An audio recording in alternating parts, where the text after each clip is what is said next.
Bueno, Sí, las cuatro. comenzamos la conferencia que tiene que ver con las situaciones comunicativas que se presentan en cualquier sala de interpretación, entendida la sala de interpretación, eh, entendida esta sala como los tratos que hace un lector, una lectora con la cultura.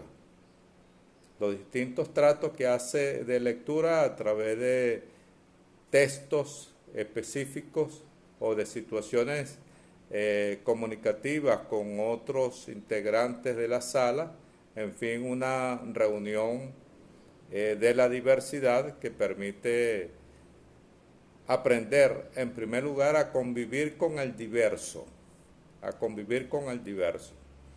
Entonces sencillamente se trata de manejar en lo posible un amplio concepto de lectura que nos permita entender este proceso complejo de relaciones con la cultura. Recuerden ustedes que la propuesta de este curso es llevarse todos los conceptos a la cultura,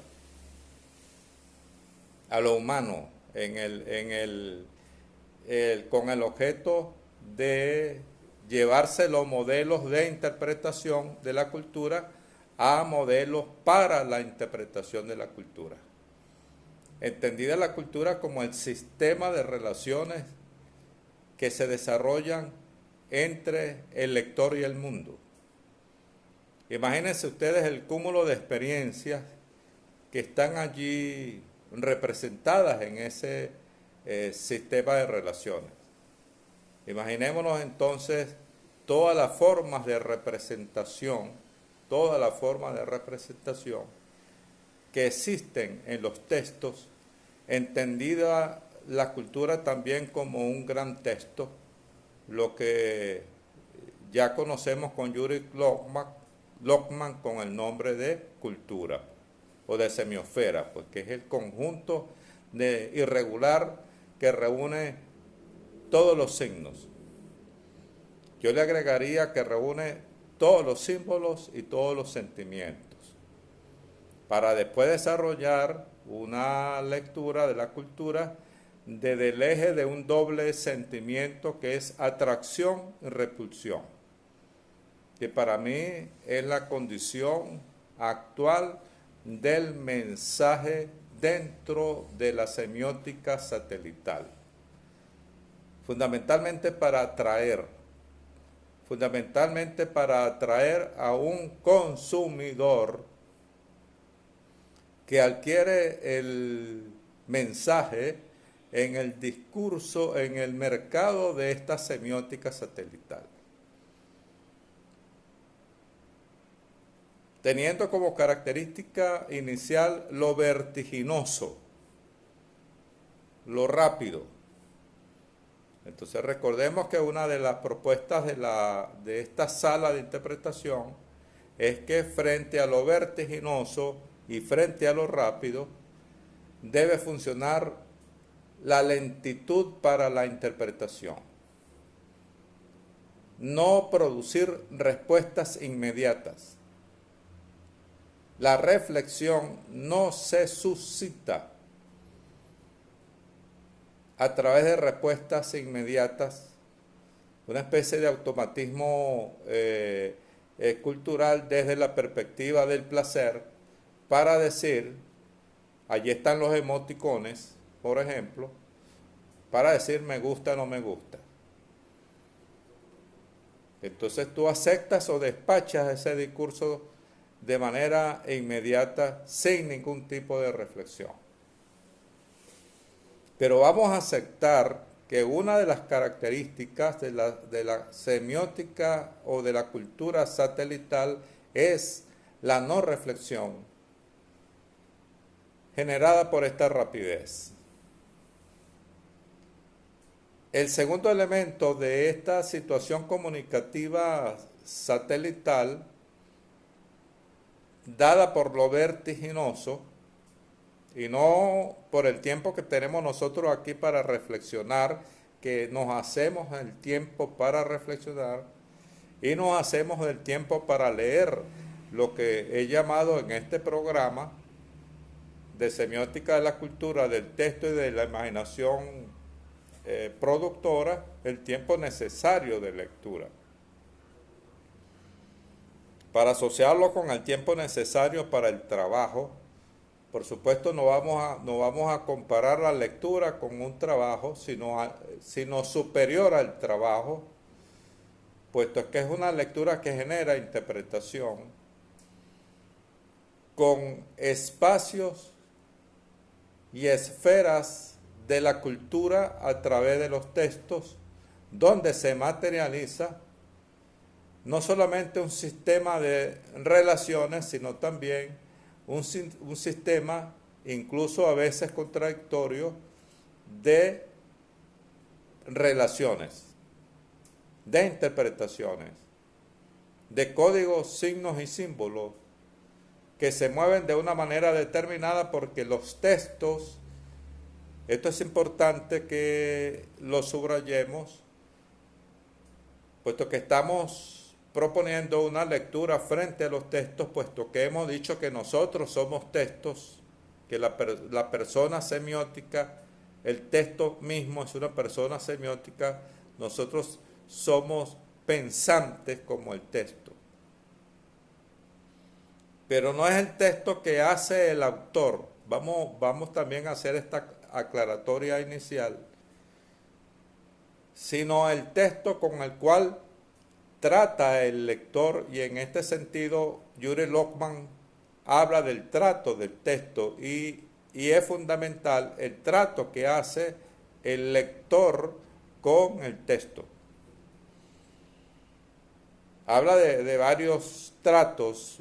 Yuri Lockman habla del trato del destinador con el destinatario para producir una información. Habla del trato del texto con el auditorio, con la cultura, donde se amplifica un sistema de relaciones, puesto que este auditorio, aunque pudiésemos sostener que hay épocas que se lee distinto a otras épocas. En 1930 en México se leía de manera distinta como se pueda leer hoy, pero está frente a esas diferenciaciones, está el trato que le da el lector al texto, donde se puede fortalecer lo que él llama la personalidad del lector. Entonces se establece una relación cultural compleja, formidable, que se activa, que se concentra para producir discurso en lo que llama el trato del lector consigo mismo. Estos 5 tipos de tratos está en el texto de Yuri Lockman, La semiótica de la cultura y el concepto de texto, que le propongo que revisemos en el tiempo necesario de lectura, porque quien hace la investigación para el proceso de comprensión semiótica y hermenéutica de un texto en una época dada, quien hace esa investigación, esa lectura, va a producir un nuevo texto. Ese nuevo texto le va a dar carácter organizativo, organizado y estructural y funcional a este sistema de relaciones de lectura que se produce alrededor del texto, que Paul Ricoeur va a llamar refiguración. La refiguración. Nosotros como lectores y el texto nos conducimos a este mundo en que vivimos. Por eso la sala de interpretación debe de considerar la interpretación de este mundo que vivimos, y eso permite lo que vamos a llamar la actualización del texto y de la cultura.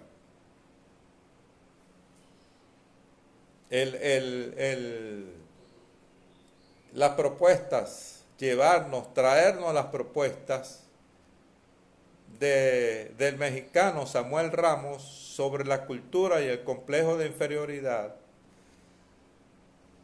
que veo que hay varios visos conceptuales sobre este complejo. No exclusivamente es una lectura psicológica, sino una lectura social que yo propongo que se asocie a la lectura de un venezolano que también escribe, pero ya en el laberinto, sobre los complejos sociales que se desarrollan fundamentalmente a partir de la colonización de la colonia en estas partes del mundo, que tiene que ver con, y así se llama el libro de J.M. Briceño Guerrero, que lo mencionábamos en la reunión pasada, el laberinto de los tres minotauros. ¿Cuál es el comportamiento del ser humano en el laberinto? Es conflictivo, chocar, perderse, volver a encontrarse. La cultura como laberinto, la historia como laberinto, la historia como frontera, la cultura como frontera, para que reconozcamos algo sumamente significativo. El espacio también es una lengua materna. Recuerda que hablamos de Lockman de lenguajes de segundo grado. La literatura, la filosofía, la poesía, el teatro, el cine son lenguajes de segundo grado que usan, por supuesto, la lengua materna o una lengua materna para organizar culturalmente la vida. Entonces, ¿qué hacemos? ¿Qué hace el lector en su sala de interpretación? Llevarse esa vida organizada en los textos, llevarse esos laberintos y esos complejos organizados en los textos de una manera particular. Los textos es una materialización, cada texto debemos entenderlo como una materialización particular de la cultura y del mundo materializado en ese texto y de la experiencia real o imaginaria, no importa. Pero esa experiencia real o imaginaria que está descrita en un tratado filosófico es una lectura antropológica sobre la vida. Es una lectura semiótica sobre la vida, porque ese texto que nosotros estamos leyendo va a generar nuevas cosas que se van a intentar traducir o intentamos traducir en el texto que nosotros estamos escribiendo, porque en esta sala de interpretación se está leyendo y se está discutiendo, se está conversando, se está dialogando y se está escribiendo. Para que en este sistema de relaciones los tratos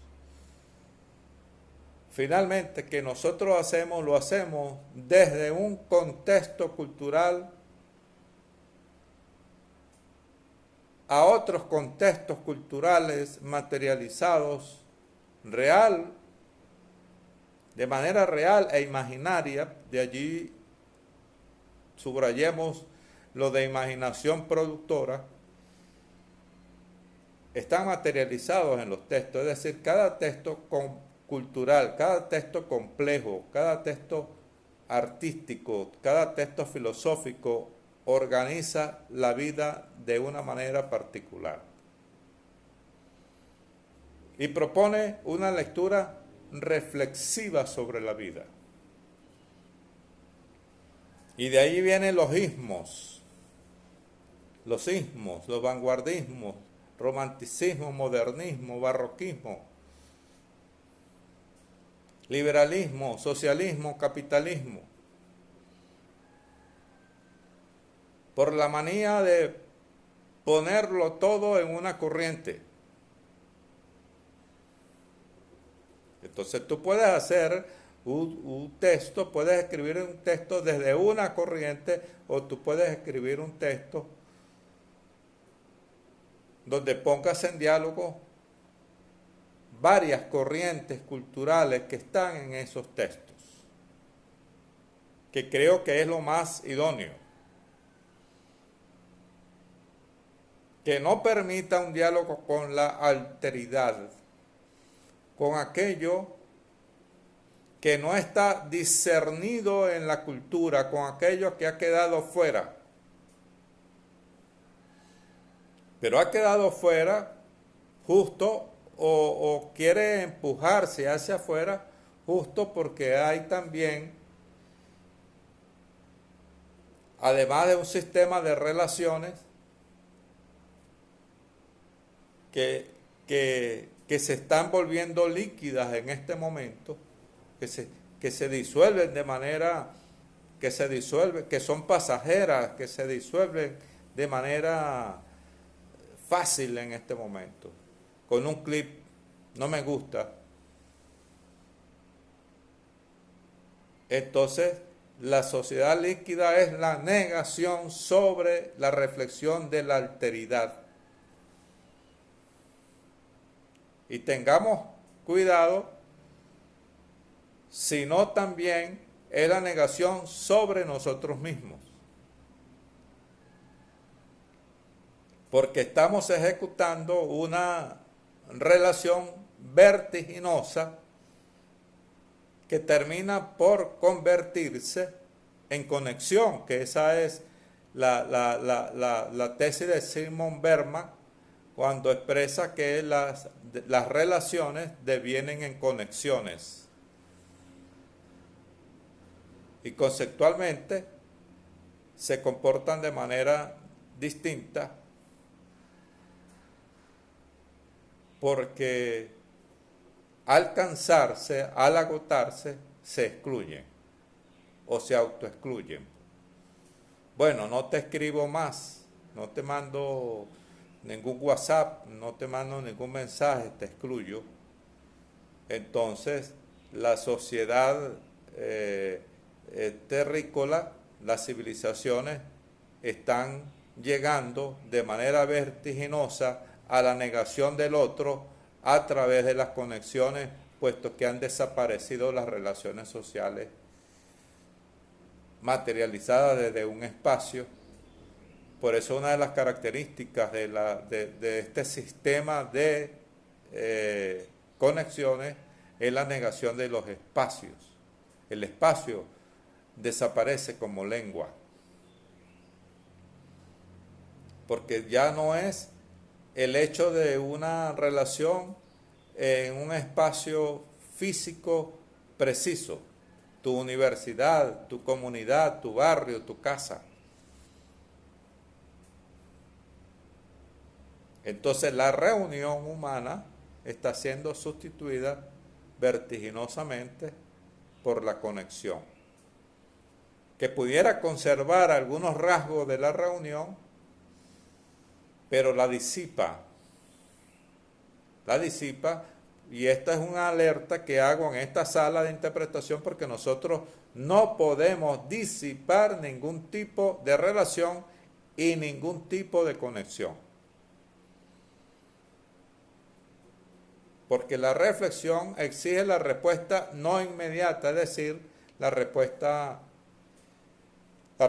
pensada. Entonces tú vas estableciendo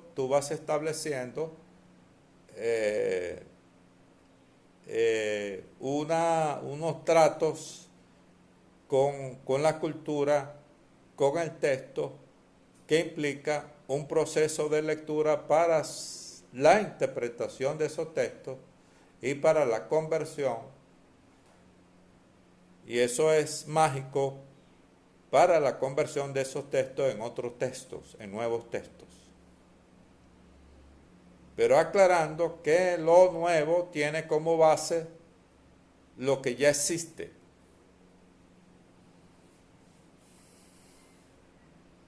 Tu lenguaje. Entonces la meditación sobre un nuevo texto también implica la meditación sobre el lenguaje del texto como sistema orgánico del texto, como casa del ser del texto. Recordemos la tesis heideggeriana, la casa del ser, el lenguaje es la casa del ser. Entonces, en el texto no monológico, en el texto plurívoco, en el texto donde existen distintos sujetos actuando, en esa trama representada, en esa mímesis representada en el texto, no muestra la polisemia del mundo. Entonces, el texto cultural es la materialización desde una cultura específica. Podemos hablar de traducciones de un texto cuando un texto va a otra cultura. Se convierte en un texto nuevo para esa otra cultura y eso tiene sus resonancias que pueden ser, por supuesto, analizadas. Pero me interesa conservar la necesidad de que nuestra lectura se desarrolla desde un lugar específico, nuestro lenguaje. Y ese lenguaje, por eso pudiéramos hablar de una autobiografía del lenguaje, en tanto meditación de mis propósitos con otro ser que está en la cultura, que es un texto que adquiere signos de una persona semiótica. Esa es la tesis fundamental de Yuri Lockman.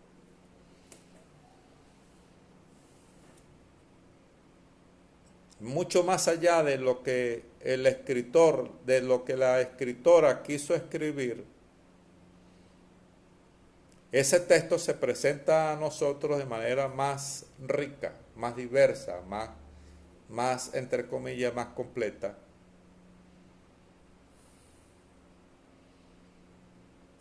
Porque uno, el texto me apela. El texto apela al lector. Un texto que tú no has leído y comienzas a leer, eso es un acontecimiento cultural importantísimo. Una nueva obra, un nuevo modo de ver las cosas, una nueva filosofía, una nueva política, una nueva manera de hacer comida es un hecho textual, discursivo, cultural importantísimo, porque introduce nuevos signos.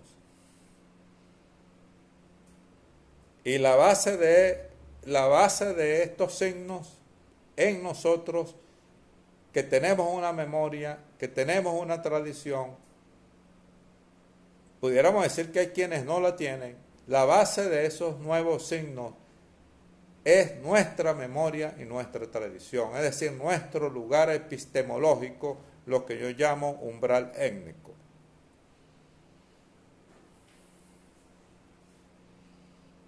Y entonces, ¿cómo cada una de ustedes desarrolla una lectura desde su umbral étnico?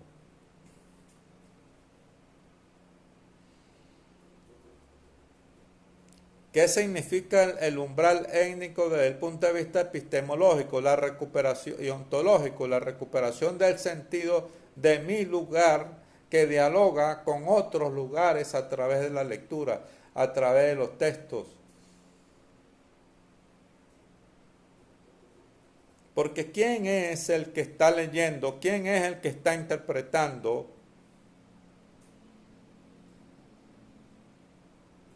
Debemos rechazar la propuesta de que yo debo de perder mi lugar étnico para la interpretación.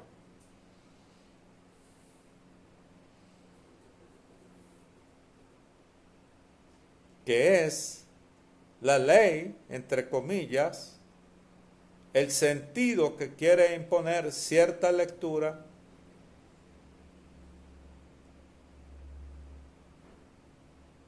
que observa que nuestro lugar étnico es atrasado.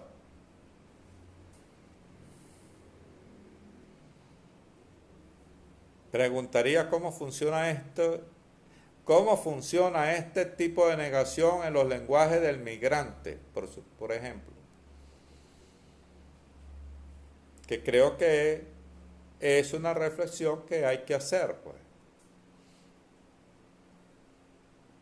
Entonces el diálogo con mi umbral étnico, el diálogo, como me gusta decirlo poéticamente hablando, el diálogo con mi ejido de nacimiento me permite reconocerme como sujeto cultural que lee el mundo a través de los textos.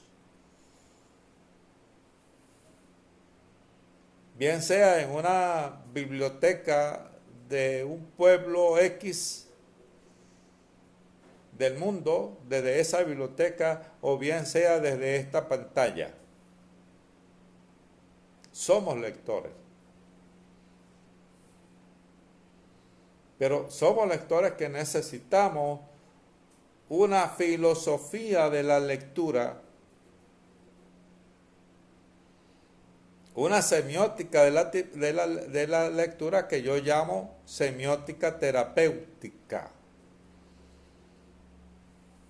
Porque decíamos en una de las reuniones pasadas que somos seres éticos. Eso significa que somos seres responsables de lo que hacemos. El quien es, y ustedes lo saben, quien es educador, quien es educadora, tiene una ética fundamental que es su palabra, debe cuidar su palabra, debe limpiar su palabra para que su palabra no sea una palabra agresora. Y es lo que hace la filosofía y la poesía, lavan las palabras. Esa es una tesis de uno de nuestros más queridos profesores de acá, de Trujillo, venido de España, el profesor Isidoro Requena, que nos dice, hay que lavarse las manos, hay que lavar las palabras, hay que lavarse las manos cuando vamos a escribir, hay que lavarse la boca cuando vamos a mencionar una palabra. Entonces allí hay un sentido terapéutico.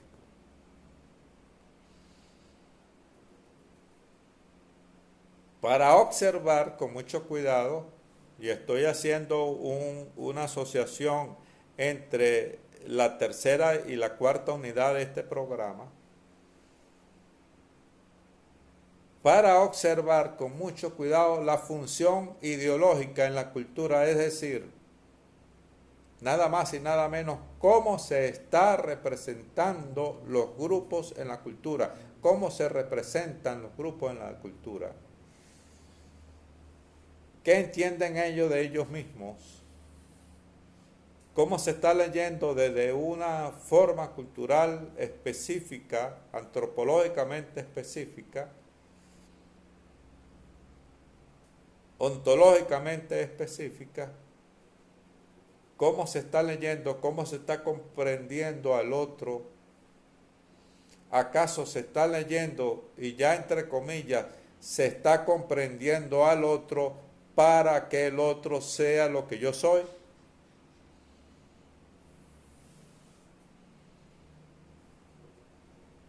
O sea, eternizar, darle carácter eterno a mi representación ideológica a través de la conversión del otro de lo que yo soy. Este es el principio del ego conquisto. ¿Qué hace el conquistador? Convertir al otro. Entonces, se produce un traslado de una comunidad imaginaria que se impone sobre otro lugar para crear una nueva comunidad imaginaria parecida a la original. Entonces, Orleans produce a Nueva Orleans. Inglaterra produce a la Nueva Inglaterra. Trujillo produce a Trujillo.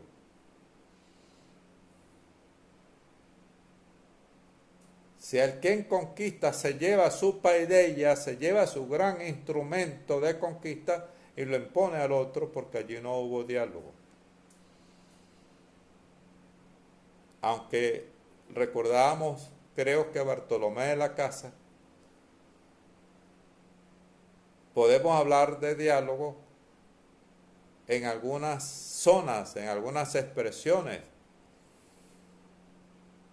Entonces se intentan constituir comunidades donde quepan todas las formas de representación, es decir, una forma de representación no va a aniquilar, a desplazar, a caerles a golpe a otra forma de representación. Pero cuando se le cae a golpes, es decir, cuando se utiliza la ideología del otro para aniquilarlo, es justamente ese proceso que yo llamo paraideología. Utilizar la ideología del otro para aniquilarlo, para desplazarlo, y yo uso mi ideología para convertirlo. Uso mi instrumento, mi cultura, mi lengua para convertirlo. Porque sencillamente soy superior al otro, me creo superior al otro y quiero transformarlo. Por eso he dicho que este discurso, esta propuesta, esta sala de interpretación no es para convertir, para convencer al otro, sino al contrario, es para oírlo, entenderlo, interpretarlo, comprenderlo, porque la comprensión del otro me facilita mi comprensión. Comprender al otro es comprenderme a mí mismo, y ese es un principio hermenéutico